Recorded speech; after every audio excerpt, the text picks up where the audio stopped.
speaker, as introduced, is Larry Everest.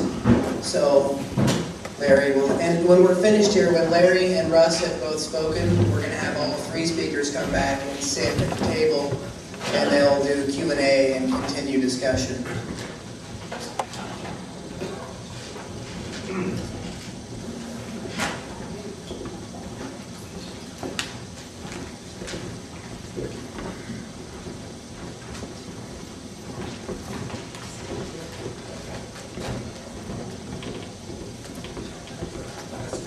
Thank you. That was great. Thanks. Thank you to the lights. Terrific. Yeah, lights, please. Listen, I'm glad to be here. Thanks, Mickey, Bill, Russ. Glad to be here. I want to begin with some. Are there more lights or not? I guess not. I want to begin with some snapshots from Obama's war. What does this look like on the ground? Here's one snapshot. On the evening of February 12th, some 25 friends and family members had gathered, relatives had gathered at the home of Sheikh Udin, which is outside the town of Gardez in eastern Afghanistan. They were there to celebrate the naming of Udin's newborn grandson. They were sitting together, they were singing, they were dancing, they were feasting, they were celebrating the moment. About 3 o'clock, one of the musicians who they had hired to play went out of the compound to use the restroom. Somebody shined a light in his eyes. He ran back yelling it was the Taliban. Sheikh Udin's son is a police commander. He and his son went out to investigate. They too ran back, but they told people it wasn't the Taliban, it was the Americans. Sheikh Udin's son, Dawood, was shot and killed instantly. His 15-year-old son was shot and wounded. Sheikh Udin's other son, Zahir, heard this, heard the yelling, heard they were Americans. He's actually an attorney. He speaks some English. He came to the doorway to tell these American Special Operations Forces, don't fire, we work for the government. He was gunned down while he was talking, killed.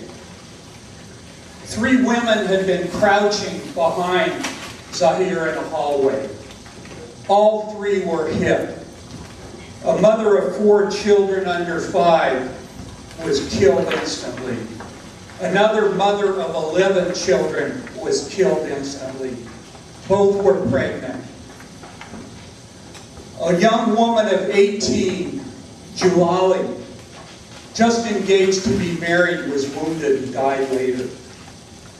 And as if this wasn't horror enough, these U.S. forces, who claim to now care about civilians, who claim to be avoiding civilian casualties at all costs, who claim to be pursuing a new strategy. Did they listen to the people? Did they help the people? Did they try to save the wounded? No.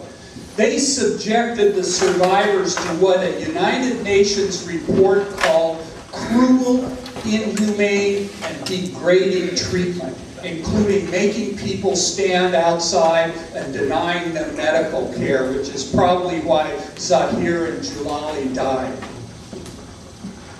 Then they detained 8 people at one of their torture interrogation centers that are spread across Afghanistan, and Obama's great move now in closing Guantanamo is just expanding Bagram and doing the same thing there. Did NATO admit they made a mistake? No. The next day, NATO issued a statement titled, "Joint Force Operating in Gardez Makes Gruesome Discovery." An Afghan international security force found the bound and gagged bodies of 3 women during an operation in the Gardez district last night. And then it continued to spin the lie. It sounded like a police report from East Oakland about how the perpetrator had a gun and resisted arrest. You all are known. And finally, and I just have to pick up on Mickey's use of the word cheerleaders.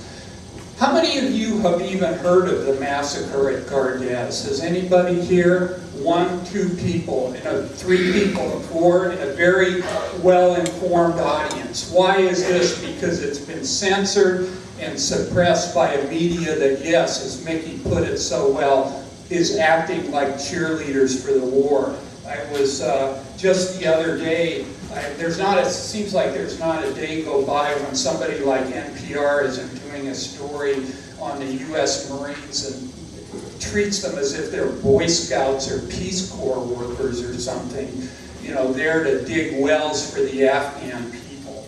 Right. How did the people of Gardez feel about this and the offer of $2,000 compensation? The head of the family said, "I don't want money. I want justice. All our family, we now don't care about our lives.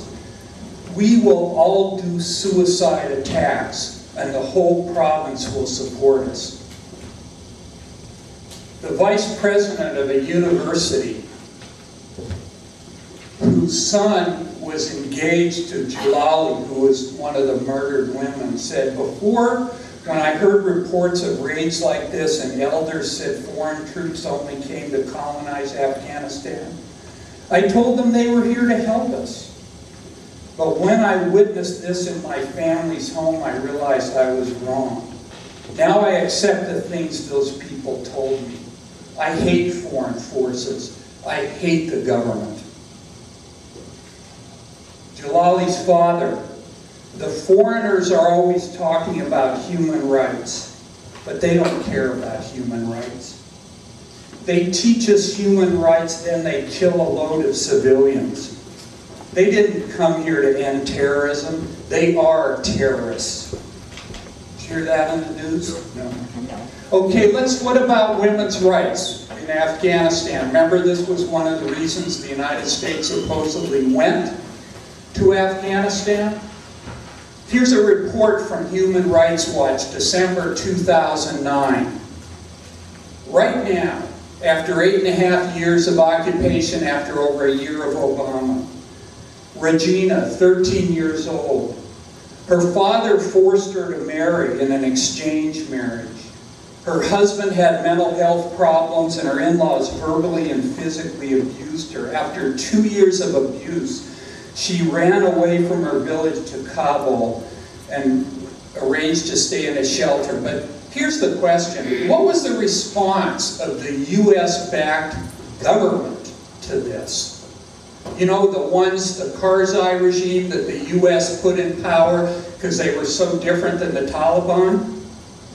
Her husband's family discovered her location and threatened her and the shelter staff. Instead of supporting Ranjina, the ruling authorities from the village to the central government all supported her husband and demanded she return to him. Karzai himself urged her to return. Ranjina's response? "I told Karzai that if he was so confident, then he could send his wife and daughter to my village." And this isn't an exception. 57% of all marriages are still child marriages with a bride under 16 years old. 70 to 80% forced or arranged. What about Sarah? Sarah was gang raped in 2005 by a Commander Karim, who's an ally of Hamid Karzai, put in power by the United States. Do we hear Petraeus or McChrystal denounced Commander Karim? No. She was raped because her son refused to participate in Karim's election